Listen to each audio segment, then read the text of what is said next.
That's less than ideal.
Yeah, I love North Dakota wind.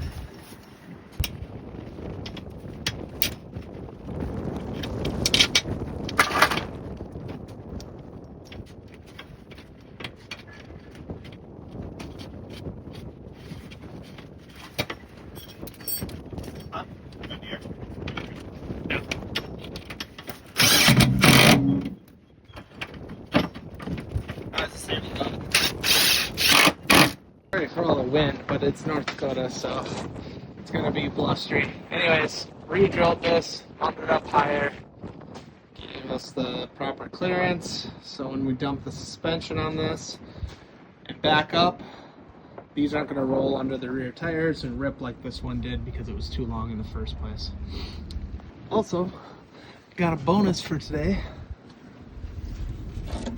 I can't tell you how many times we find tools with magnets on the bottoms of our trucks. Because this was in for that pinion seal I posted last week, which hopefully holds. But now I got the light. Huh. When you're doing these, make sure you put all these bolts in loose, because no matter how much you measure on the rubber, if you're drilling them yourself, you might be off a little bit. You might have to finagle the bolt around a little bit till it gets through both holes on each side. So, and there's finished product, back on, secure and ready.